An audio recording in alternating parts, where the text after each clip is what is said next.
Yes. So if we see the position here, white has h4, g3, f2, e3, d4, b3, and a2. Okay. So how many pawns? This is a triangle, 5 pawns, and two here, seven. Black also has one, two, three, four, five, six, and seven.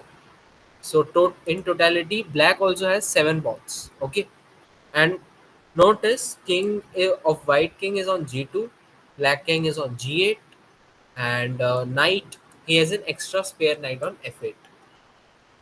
I put the knight intentionally on f8 because I needed to show how the knight has to reroute him itself to gain a useful position here.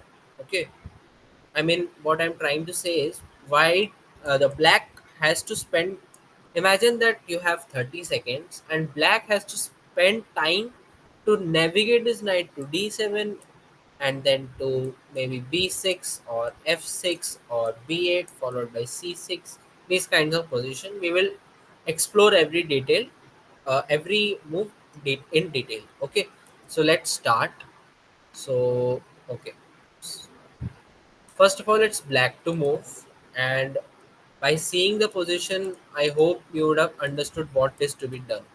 Can anyone guess the move? Please just put it in the chat. VD7, knight to D7, ND7. Okay, ND7. Any other move, guys? Please, please quickly reply. Danish, can you reply? Just put any move which you like. F5. F5 is interesting. Okay, not a bad move either. It's a good move. Okay. Any move else? Danish, Balaji, any move? Please tell me any move works. Okay, King G7. Fine, it's also a great move. It's black to move, bro. Black position is set in black's favor. Just write any move. I mean, I'm not asking for a proper move. I will just explain it. Any move that you think would be advantageous for black. Please write it quickly. So we will continue with okay, f5. ND7, f5, and King G7 are three candidate moves here. I mean, three uh, possibilities.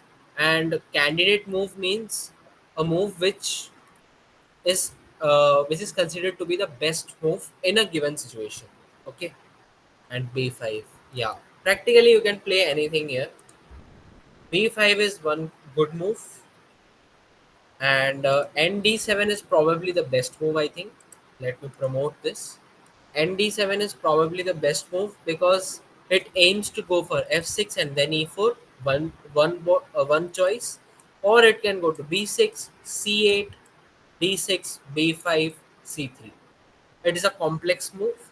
Knight is a complex piece, and one really has to know how to move with a knight properly in an endgame because it's kind of a savior. But if you don't use it properly, then it can uh, tilt a person as well. Okay, knight to f6, knight to b6, and knight to b8.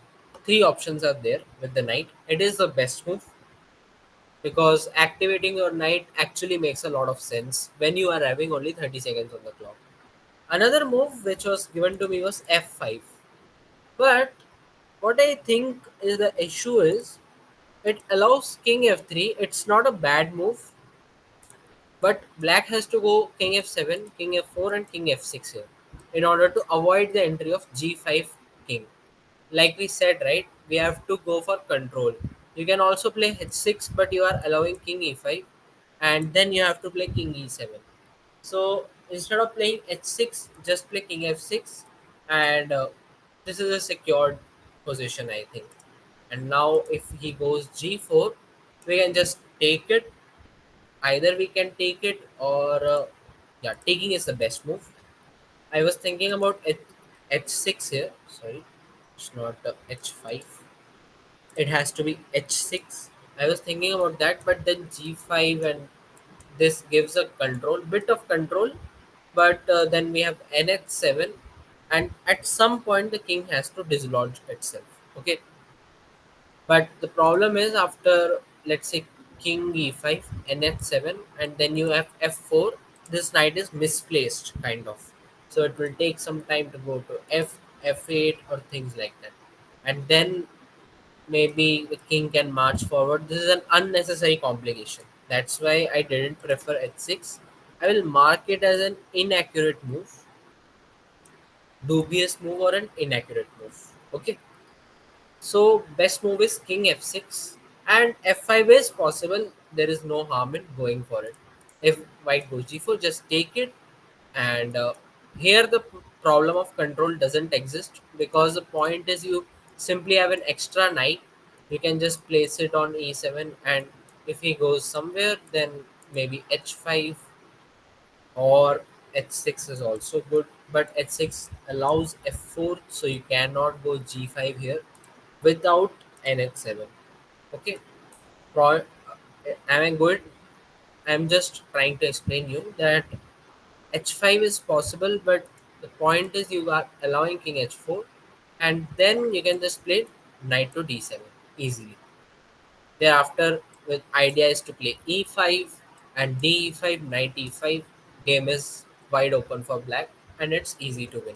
Okay, and problem with h6 was it was allowing f4, and here to move this g5 pawn, I have to play nh7, so that knight, pawn on h6, and king on f6 support this g5.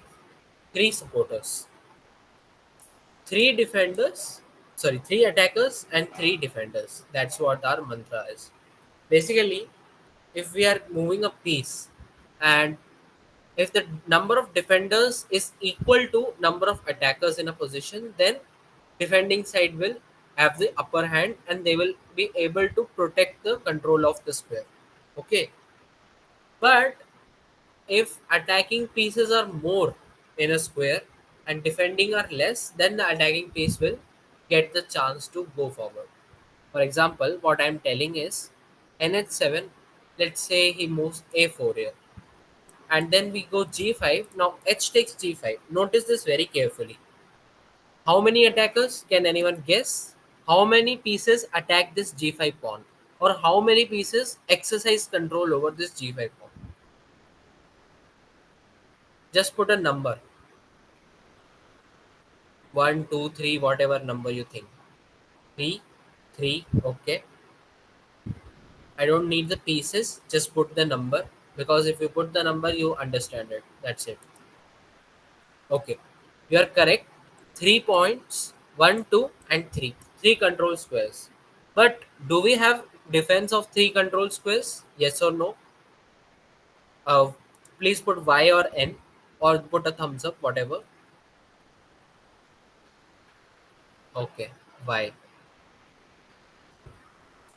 Sure. Three attackers, but no need to worry, we have three defenders here. So our attack will be preserved. For example, if he goes here, h takes g5, we can just capture up with the pawn. Again, you should not capture it with the knight, because knight values 3 points and pawn is of only 1 point. Okay, so order of capture is also very important. H takes g5 and f takes, now knight takes g5. Notice that this king cannot capture this, because this king protects the knight. Okay, and this, and knight is on is in the game for the correct time, and it will go nf4, ne4, nd2, and then followed by nc4. That's like game over now, kind of. Okay, so h6, f4, nh7, a4, g5, h takes g5, h takes, f takes, knight takes, and let's say any sample move, it's ne4. I will annotate it as plus minus, sorry, minus plus. Black is winning here. Okay, so f5 we have seen, it's a good move. It's not a bad move at all. But the point is, you have to be careful with the activity of the king. You should not concede too much activity. This is a possible move that white will play, provided he is a good player. Okay, good in the sense he knows how to move around his pieces in a skilled manner. That's it. You all are good players. I'm not going for it, but you will learn it better once you learn all these skills. So let's move forward with b5 is also not much to think about. King f3 and knight d7. You are blocking this e5. So king f4. Now maybe h6 works here. Yeah, h6 works completely fine. g4 and now king g7, g5 takes, and you can play f6 here to break the pawn chain. White has to take back, or he may also not take back. He may play something like f3. Then you just can wait with king f7, and if he goes e4, then you can strike back. Hey, I'm thinking of an interesting move here. Just bear with me. e5 check. What do you think e5 check is about? Is it a good move or a bad move? Type yes if it's a good move, and if not a good move. What do you feel like?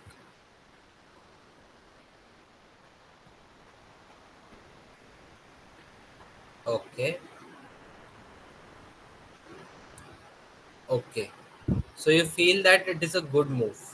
Danish, do you have any comments? Why are you so silent? Any comments, bro? Just put a Y or a thumbs up, whatever you like, if you think it's a good move. Okay, it's a little risky. Fine. Yeah, it's a little risky, and I just wanted to tell you guys that why we are playing this. It's just a way of liquidation. I will tell you why. E5 is a tactical move here. What it achieves is, I will put in maybe one exclamation mark on this move. Why? Because first of all, it gives a check. You can see the red mark here. Secondly, it allows you to go for d takes c5. It's a forced move. What happens if king moves to e3? We can just take this, and notice that we white cannot move here, so he has to take with this pawn, the king or this pawn, whatever, and then we can just play either f takes g5 here. That was the main move. Okay, and here if he takes, knight takes is possible. First variation, and if king e4, then also, then this does not work because then it is protected, or maybe it can work as well because let's say if we does this, king e6 f4 takes, and then knight takes e5, we are a pawn up. Notice that, I will just hide this. Notice that we are a knight up and a pawn up, so it's showing +4. So e5, a good tactical move, good tactical move. But suppose that you do not see it. Okay, there is no hard and fast rule. You are completely winning this. What you can do is you can just trade this off, and then maybe go for e5 now. Okay. Now notice d5 is not possible. Anyway, you have to go e5 here. E5 is kind of like forcing the hand of your opponent to make some immediate decision about his pawn structure. That's why. So here for b5, king f3, I said this line. I will just recap it for once. Then f6 takes is one option, and if he does not take, then we will go here and e4 by e5. That's the main idea. You should not memorize this at all, but if you see around the board and see the tactical opportunities, like what by the move of white, what is he making? What is the loose end that he is leaving behind? If you think like that, then it is fine, easy to find this, but it will take a considerable amount of practice to do so. So the efficient way is f3, king e4, e4. We have seen this. We can just take it and then play e5, and then maybe we can go for knight takes e5, f takes e6, and then king takes f6, g takes f6, king takes f6. We are up by 3 pawns only, but this g pawn is going to promote quite easily, and this e pawn is blockaded by our knight. That's the only issue. So we have covered this. G takes f6, simple. It's simple enough. King takes f3, and now let's play g5 here to drive the king away. Okay, king g4. Central idea again e5. We are seeing this idea for third time now. Knight takes e5 is a counter check. Notice that was a check by the pawn, and it's a counter check. King f3, king g3, and then king f4, f4, and this knight d3 comes in. King f5, f4, g takes f4, g takes f4, and knight d3 nets this pawn, and ultimately we win the game. Okay, that was the point of e5. So let's go to the most accurate move here, which is knight d7. If I have to measure it in any scale, all these moves are equally good and equally winning. So no need to fret about whether you haven't found any right move or wrong move. Each move is equally good. Now, what do you suggest me to play here as white? What should be my plan of action? I'm saying that I'm a piece down, and I've also seen that the knight is going to activate itself. So, what should be my genuine piece of plan that I should be making to prevent the infiltration of this knight? Any move works. Just think about for like 10 seconds and tell me what is the correct move, not correct move, what is your move here to block the knight? E5. Nee, E5 is from black side. I'm asking for white. What is the correct move that white can play here to prolong the activity of knight? Because prolonging is also an important skill. As you prolong, there may be a huge possibility that your opponent might start to feel the heat and he may lose on time. Okay, g4. Okay. Anything else? f3. Yeah, I was looking for f3.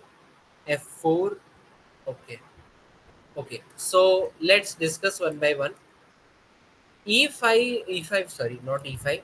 g4. g4 allows knight f6 here, and yeah, he can here play g5. The problem is this g5 is kind of waste here, and it only helps black because it's kind of stationary. I can move knight e4, f3. Sorry, knight c3 is the best move here, not knight d2, because it attacks the a2 pawn. If I go a3 here, and then maybe this knight b1 and a4 knight d2.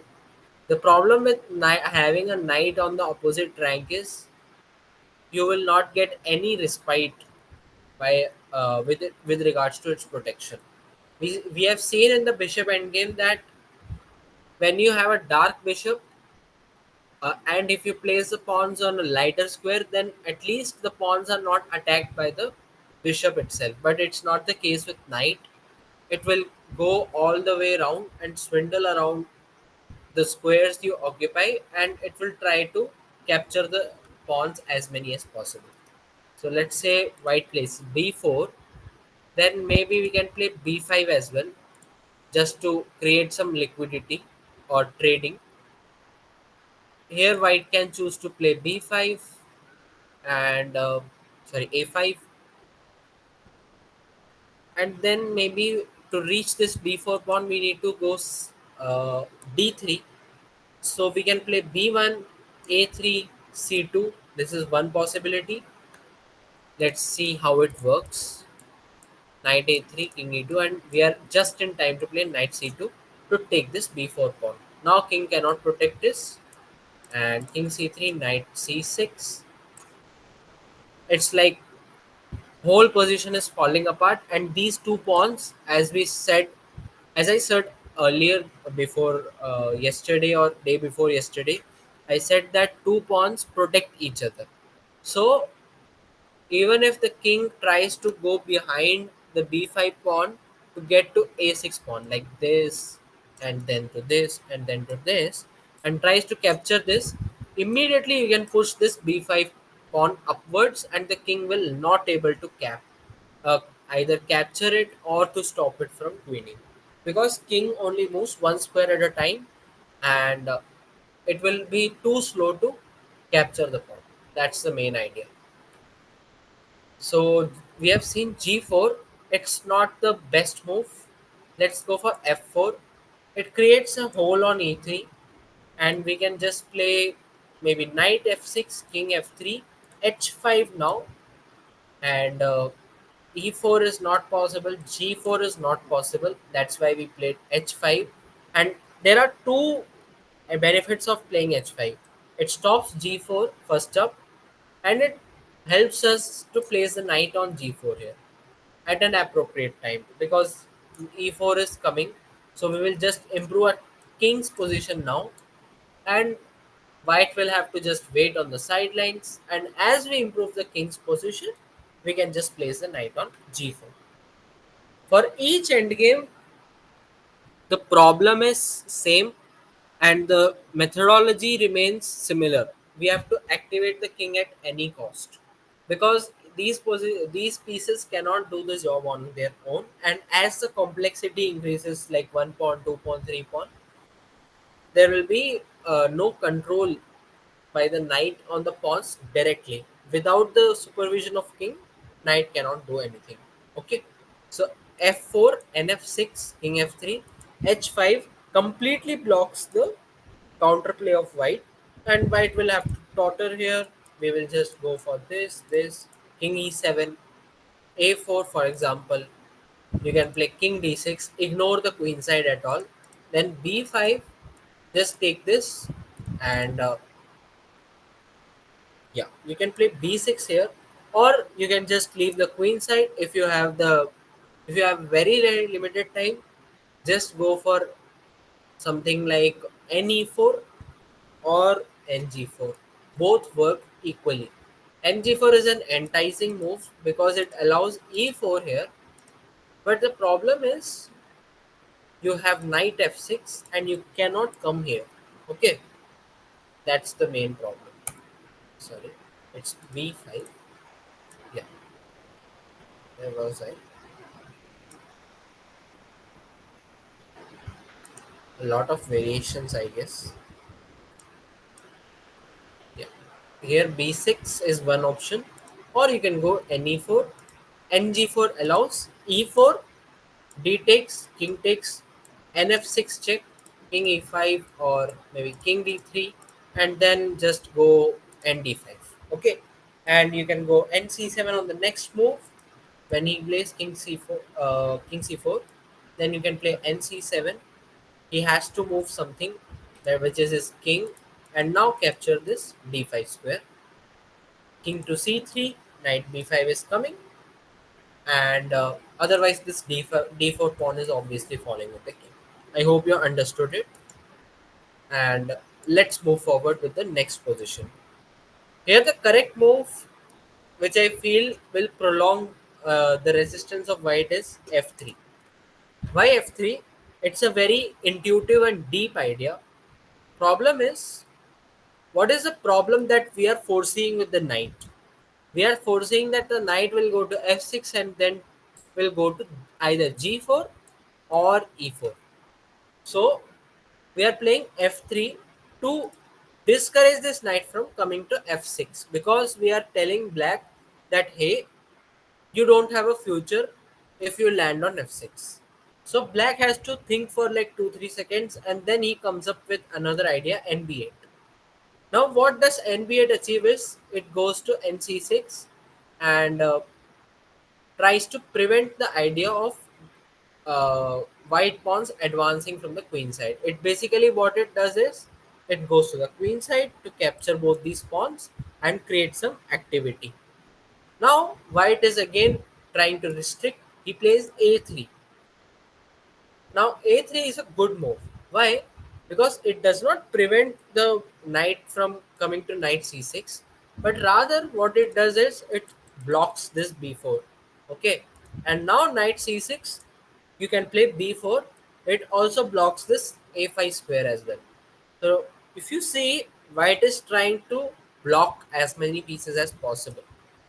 Black does a tricky maneuver which is knight a7. Now, why knight a7? Why not any other move like knight e7 or knight d8? Can anyone tell the answer? Can we play knight e7? Can we play knight a7? Or can we play knight d8? What will you consider if you have only 10 seconds on the clock?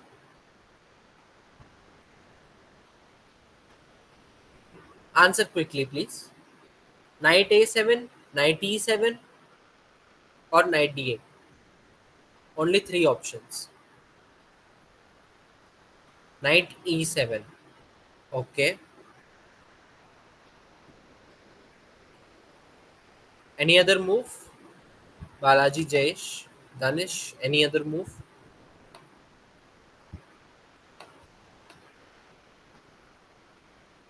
Okay, so we have some limited time. I'll just move forward. Uh, is it necessary to move the knight? I mean, I just asked if you are moving the knight, then what can be done? Because black can move the king once white king moves. I mean, it's a foolproof strategy, and we are just looking for time constraints. We are just playing according to the time constraint and not according to foolproof accuracy here. You can play king f8, king e7, king d6. It's also fine. Okay, knight a7. Okay, so let's move forward with knight a7. Meanwhile, king f8, king e7, and king d6 is also possible. This idea is also correct. What Jayesh wants to convey us is we can just move the king forward, like here, here, here, and then if we have to somehow move the knight, go to c6, b5, and c4, d3, these kind of entries. It's a long process, but it's also very effective. There is nothing much to think about it in as well. I'm playing knight a7. Knight e7, why doesn't it work is because it allows g4, which will control the f5 square, and then you have to again play knight c6, and then it's a wastage of time. So knight a7. Now white does a4, and we reroute back to knight c6 here to attack this b4 pawn. Now white structure is compromised. He plays b5, a b5, a b5, and we can either jump off with knight a5 here, or we can just play knight a7, b6, and knight to c8. This nets the b pawn, and we are winning it here. And now it's just a party of king now. Okay, king e2, king f8, king d3, knight to c4, king c3, king e7, king b4, king d6, king b5, and let's say king c7 here. Or rather, not move the king, we will just capture the pawn. We could have done it earlier as well, but as I was focused on king activity, we could have done it like here. King c3. Here also we could have gone knight takes e3. I went knight c4 only for this reason, but here also knight takes e3 is very much possible and it's winning. Okay, so you can also give up this b pawn, no issues. But on the return, what you can get is you can get this d pawn, and then subsequently the entire structure knight e2 and f4, and white's complete army is wiped out. I hope you understood it. Was it too fast? Any questions?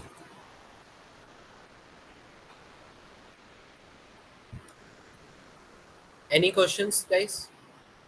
Was it too fast? or should I repeat something?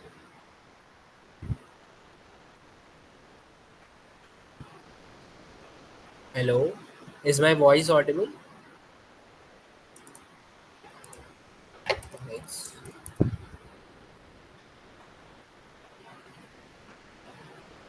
Okay.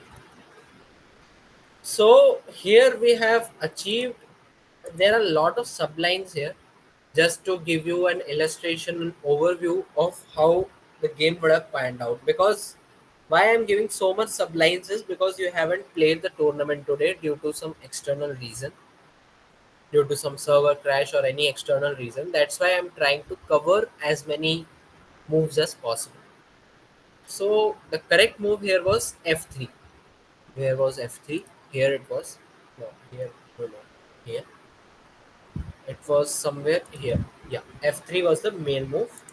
And then knight C3. This is the main line which we have to cover. Any other line you want me to cover, we can also do that. Here we have put F3, knight B8. I will just recap it for you. Why knight B8? Because we want to place the knight on C6. Very simple. Knight to C6, B4. Now we are trying to play Na7.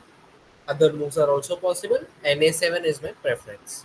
A4. Now knight C6 and knight A5 is one move, but let me delete it. It's not a relevant move. Knight A7, B6, knight C8, king F2 takes, and then we place a knight C4. Here I missed one thing, which is a tricky E4. You haven't asked about it. Did anyone think about E4 in this position?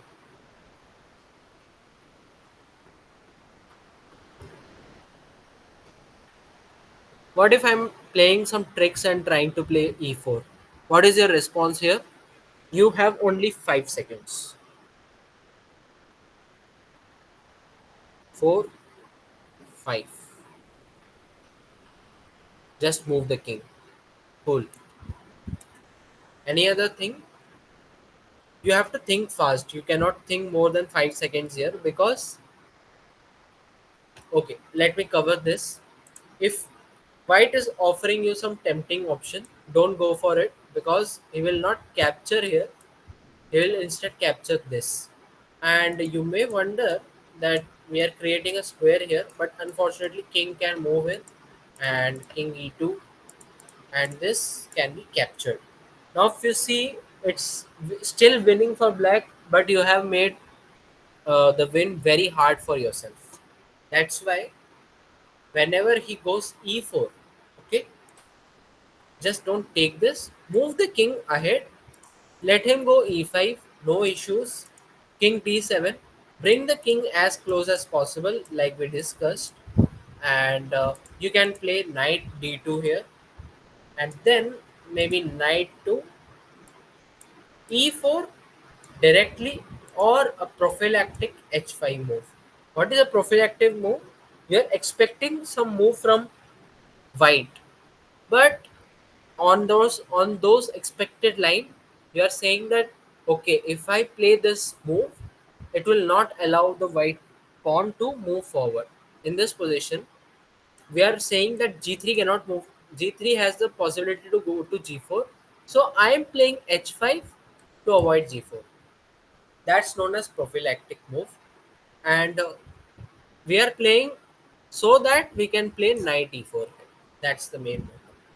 So this is also one move, and h5 here, no matter white whatever plays, knight e4, and then knight takes g3. Slowly these all pawns will vanish and our pawns will start to promote. After that you promote to a queen, and then it's a queen endgame, which we discussed in first class. So I hope you understood it. Any questions? We will just say one last game. Okay.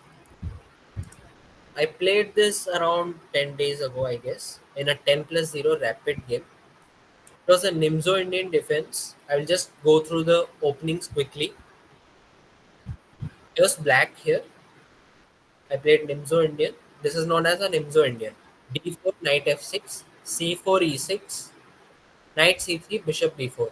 By the way, we are in an opening stage. I'm not showing you much about this. We will directly come to endgame, but just see the flow of the game, how it goes. A3, this is known as Seamish variation, not relevant at our level, but top players do play this. Best move is to take, then take. I played C5. Don't worry about the openings now. It's just a training. E3, B6, knight f3, bishop b7, G3. Takes, and then queen c7, bishop b2, d6, bishop g2. Here knight b d7 was one move, but I think I could have captured the queen as well. I mean, captured the pawn with the queen as well. I missed it. So knight b d7, he took. I also captured d8. My god, I missed it for several moves, but fine. In a5. This is middle game, just pure middle game thing. Okay, we are just squeezing the game, and here he lost the piece. It takes and pawn takes. I gave a check. This is known as intermezzo or intermediate move, and then took this pawn. Now, if you notice, how many pawns does we have? Do we have is one, two, three, 4, and 5 for white, and 1, 2, 3, 4, and 5 for black. White has an extra piece in knight. So we have just liquidated the endgame, and here we see that we are having this knight endgame. Do you follow? Is the screen visible? Are you able to understand it? Okay. Now it's a knight endgame. We are in the familiar territory. Let's see how I converted it. King e2. Like I said, we have to move the king. So king d2, king e7, king c3. Now, very important detail here. King is on c3, and he's trying to capture the c4 pawn, and I don't have any legitimate ways to protect this. But I do have a good move here. Can you suggest me some? Can you suggest the very good move that we can play at this moment? Just write in the chat box, or just unmute as well. No issues.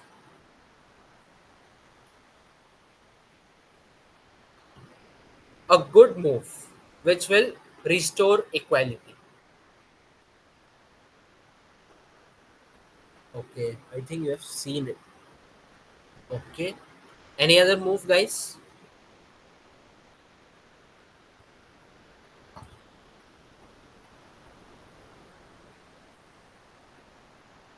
Okay, let me move forward. The point is, if you capture the king, I mean, king is threatening to capture the c4 pawn. Black can play knight e4 check. What it does, it gives a check, and more importantly, it grabs the f2 pawn. So we are saying to white that hey, if you capture the c4 pawn, I am going to take this f2 pawn. So what did white play here? He took this pawn. I took this and takes f2. King b5. He is going for the a7. Now I go for ng4. This simultaneously attacks both h2 and e3. So this is also a strategy. When your opponent's king is running loose, what you can do is you can counter attack using your knight. Then he played h4. I took this because there is no way I can save this a7 pawn. I played knight c4. He played a4. I played king d6 here. King takes a7. King d6 is kind of, you know creating a mating net on the white king. E5, passed pawn. We can just promote it. E4, and here he resigned. Basically, this pawn is unstoppable because it will just promote, and this pawn cannot go further because as soon as it moves, we can just capture it with knight takes a5. That was the main idea. So this is one of the practical implementations which we did it in the game, albeit with fewer pawns, 5 versus 5.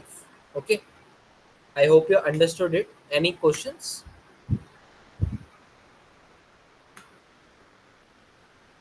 Okay, so shall we end this meet today? It was, I think, pretty simple than yesterday because we had bishop versus 3 pawns yesterday. And I hope this would have been much simpler because we are having an extra night. We can just move it here and there, even though it's a short range piece, but it can jump over any number of pieces. Is there any advantage in resigning than losing? Depends on the, I mean, time constraints. For example, if you are playing an arena tournament, then your aim should be to go for maximum points. Okay, so in that position, you can resign. But most of the tournaments are not arena. Some of them are also Swiss. And in Swiss, I generally suggest to play till the end because you are creating yourself some stalemate opportunities. And if your position is kind of playable, for example, in you are up a knight or you are down a knight, but you are down a knight in the middle game, then it does not make sense to resign there because you are having, like, let's say, queen double rook, and then you are down by a knight. So at that point, resigning is not feasible. But in this end game, it's okay. You can resign if you like. But if it's a Swiss game, I will suggest don't go for resignation. But in arena, in upcoming tournaments, if you face this kind of situation in an end game, note this, in an end game, and if you are seeing, I mean, don't resign immediately. See for 1 2 moves if you are able to control the position or not.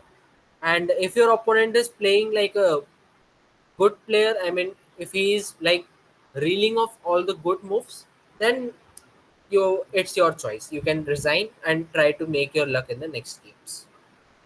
I answered your question. Okay. So a small announcement, guys. I hope you know it.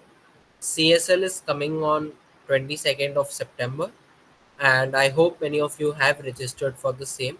Those who haven't done it, please do it ASAP. And we are having selection tournament on 14th of September at 10 p.m. 10 to 11, 1 hour arena. 3 plus 2 will be the time control, and the tournament will happen on chess.com. That day session will also held at 8 p.m. and I mean tournament at 8, 8:30 session, and 10 p.m. will be the main tournament. Obviously, many of you who are attending this will also attend there, I hope. And even if you don't attend this, then you can join there. So that's an important tournament. Don't miss it. It's a message for all of you. Don't miss it. You are getting a once in a, I mean, very rare opportunity to represent Nilgiri House. 16 spots are there, mind it. So let's meet you tomorrow with some more complexity. Knight versus one pawn. I will try to, upload the link today itself. Okay. So thank you for joining. Let's leave now.